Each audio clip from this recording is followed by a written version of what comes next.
더 쉬운 삶을 바라지 말고 더 강한 자신을 바라세요. 짐 론은 그렇게 말했습니다. 이 한 문장이 저는 언제 들어도 가슴을 멈칫하게 만듭니다.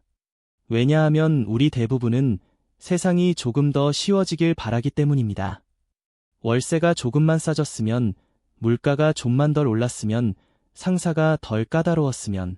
하지만 인생은 절대 그렇게 움직이지 않죠. 결국 바뀌어야 하는 건 세상이 아니라 나입니다. 서울의 어느 월요일 아침, 회사 근처 카페에서 한 청년이 커피를 들고 있습니다. 손에는 아이스 아메리카노, 귀에는 무선 이어폰.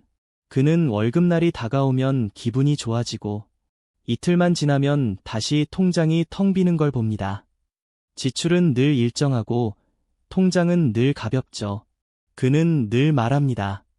돈이 문제야. 월급이 너무 적어. 하지만 그 말을 들을 때마다 저는 이렇게 되묻고 싶습니다. 정말 문제는 돈일까요?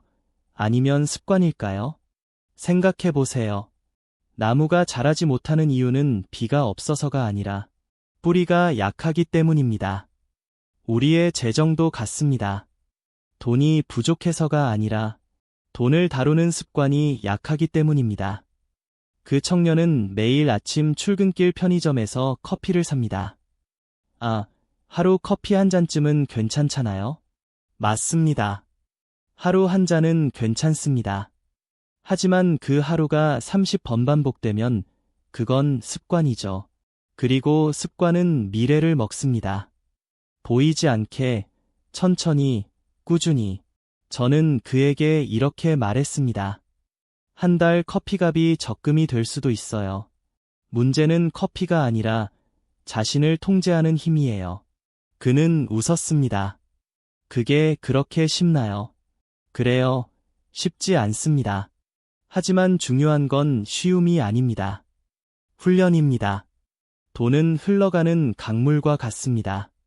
우리가 막지 않으면 새고, 우리가 방향을 정하지 않으면 휩쓸립니다. 그래서 부자와 가난한 사람의 차이는 돈의 크기가 아니라 그 강물을 다루는 방식에 있습니다. 생각해 보세요. 당신은 지금 돈의 방향을 아시나요? 당신의 지출은 어디로 흐르고 있나요? 월급이 들어올 때마다 그 돈은 당신을 위해 일하고 있나요? 아니면 당신이 돈을 위해 일하고 있나요? 이건 불편한 질문입니다. 하지만 짐 론이 자주 말했듯 불편함은 성장의 신호입니다. 우리의 습관을 들여다보면 미래가 보입니다.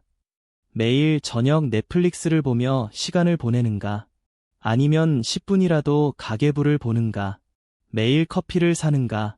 아니면 그 돈으로 자신에게 투자하는가? 이건 돈 이야기가 아닙니다. 자기 훈련의 이야기입니다. 돈을 버는 법보다 돈을 다루는 태도를 배우는 것. 그게 바로 부의 첫걸음입니다. 그 청년은 그날 이후 하루 커피를 줄였습니다. 그리고 노트 한 권을 샀습니다. 제목을 이렇게 적었죠. 내 돈의 방향. 그 작은 노트 한 권이 그의 인생을 바꿔놓을지도 모릅니다. 왜냐하면 인생은 규율 있는 자에게 보상을 주기 때문입니다. 몇 주가 지났습니다. 그 청년은 여전히 같은 회사에 다니고 같은 출근길을 걷고 있습니다. 하지만 달라진 게 하나 있었습니다. 그는 이제 편의점 앞을 그냥 지나쳤습니다. 처음에는 손이 근질근질했습니다. 이 정도면 괜찮잖아. 오늘만은 외회로 하자. 그런 유혹이 하루에도 몇 번씩 찾아왔죠. 하지만 그는 멈춰 섰습니다. 그리고 스스로에게 물었습니다. 나는 이 커피를 진짜 원하나? 아니면 단지 습관일 뿐인가? 이건 사소한 질문처럼 들리지만 사실 인생의 큰 질문입니다.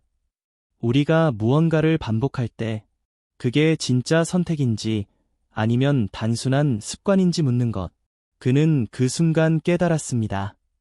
자신은 돈이 없어서 불안한 게 아니라 자신을 통제하지 못해서 불안했던 겁니다.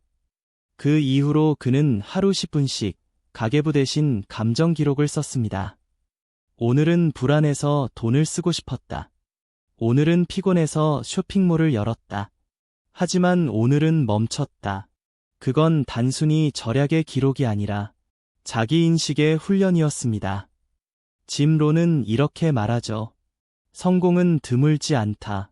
단지 성공이 요구하는 규율이 드물 뿐이다. 그 청년은 그 말을 마음에 새겼습니다. 그리고 그 규율을 스스로에게 적용하기 시작했습니다. 처음엔 불편했습니다. 친구들이 주말마다 술자리를 가지며 좀 즐겨라라고 말할 때 그는 집에 남아 책을 읽었습니다. 그 책 속에는 돈을 버는 법이 아니라 돈을 잃지 않는 마음의 법칙이 적혀 있었습니다. 그는 이해하기 시작했습니다. 진짜 부는 통장에 쌓이는 게 아니라 자기 안에 쌓이는 것이었습니다. 그건 자제력, 꾸준함, 선택의 의식 같은 것들이었죠. 생각해 보세요. 우리가 나무를 키울 때 비나 햇빛보다 더 중요한 건 매일 물을 주는 손길입니다. 재정도 같습니다. 복권처럼 한 번에 터지는 게 아니라 작은 훈련이 매일 쌓여서 커집니다. 그 청년은 어느 날 이런 말을 했습니다. 저는 아직 돈이 많지 않아요. 하지만 이상하게도 요즘은 마음이 부자 같아요. 그 말이 참 인상 깊었습니다. 그는 돈보다 자신을 다스릴 수 있는 힘을 얻은 겁니다. 그건 통장보다 훨씬 값진 자산이죠. 인생은 돈으로 측정되지 않습니다. 하지만 돈은 당신의 태도를 드러냅니다. 당신이 어떤 사람인지, 당신이 무엇을 가치 있다고 믿는지. 그래서 돈 공부는 결국 자기 공부입니다. 수입을 늘리기 전에 마음의 누수를 막는 일, 지출을 줄이기 전에 감정의 충동을 다스리는 일. 그 청년은 이제 이렇게 말합니다. 돈은 거울이에요. 제가 불안하면 돈도 불안하게 흘러가요. 그렇습니다. 돈은 늘 우리 마음의 모양을 담습니다. 혼란스러운 마음은 돈을 잃게 하고 차분한 마음은 돈을 머물게 합니다. 그리고 이게 바로 짐 론이 평생 강조했던 메시지죠.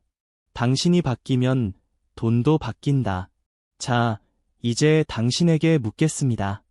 지금의 돈 문제는 혹시 당신의 습관 문제는 아닐까요?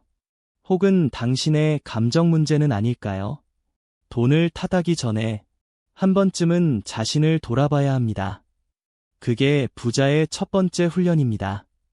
오늘의 선택이 내일의 부를 만듭니다. 그리고 인생은 규율 있는 자에게 보상을 줍니다.